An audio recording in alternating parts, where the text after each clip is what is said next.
Hi, ഞാൻ സരിതയാണ്. Florence നൈറ്റിംഗേലിന്റെ ജീവിതകഥയുടെ അടുത്ത അധ്യായത്തിലേക്ക്.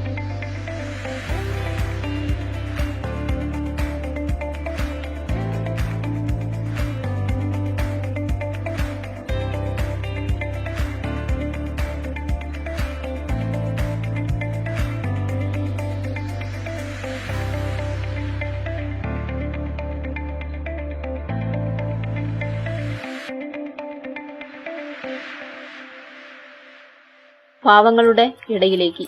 ആ യാത്രയ്ക്കു ശേഷം വീട്ടിൽ തിരിച്ചെത്തിയ നൈറ്റിംഗേൽ തനിക്ക് ഗണിതശാസ്ത്രം പഠിക്കണമെന്ന് മാതാപിതാക്കളോട് ആവശ്യപ്പെട്ടു.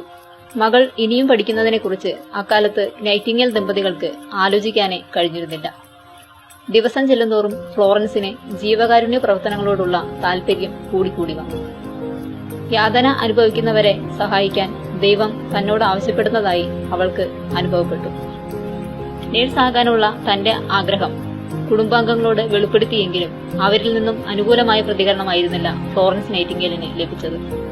അക്കാലത്തെ ഏറ്റവും മോശം ജോലികളിലൊന്നായ നേഴ്സിംഗിന് മകൾ പോകുന്നത് സമ്പന്നരായ നൈറ്റിംഗേൽ കുടുംബാംഗങ്ങൾക്ക് ചിന്തിക്കാൻ പോലും ആകുമായിരുന്നില്ല. കുടുംബം ശക്തമായി എതിർത്തിട്ടും ഫ്ലോറൻസ് തന്റെ തീരുമാനത്തിൽ നിന്ന് പിന്നോട്ടു മാറിയില്ല. ഒടുവിൽ അവൾ മാതാപിതാക്കളുടെ നിർബന്ധത്തിന് വഴങ്ങി.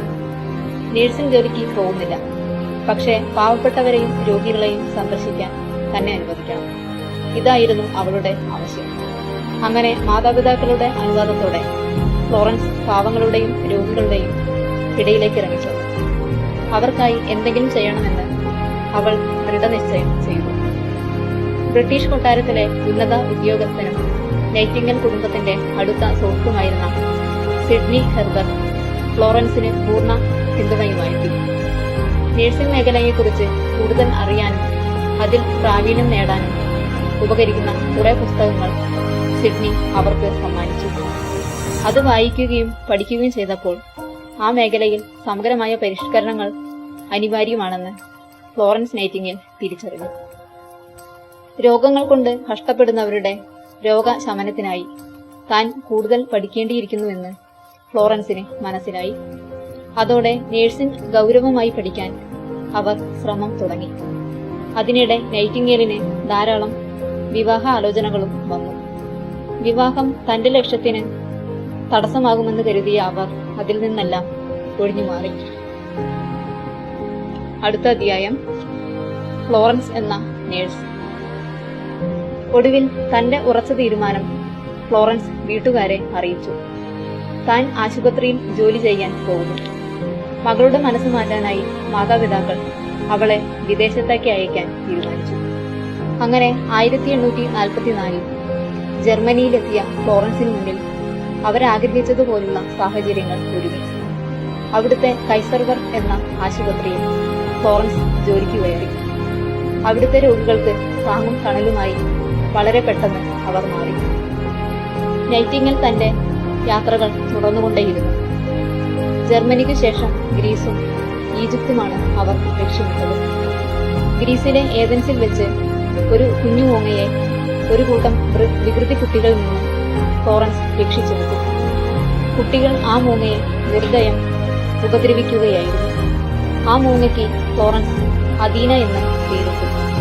താൻ പോകുന്നിടത്തെല്ലാം അവൾ അദീനയെ ബോക്സിലിട്ട് കൊണ്ടു നടന്നു.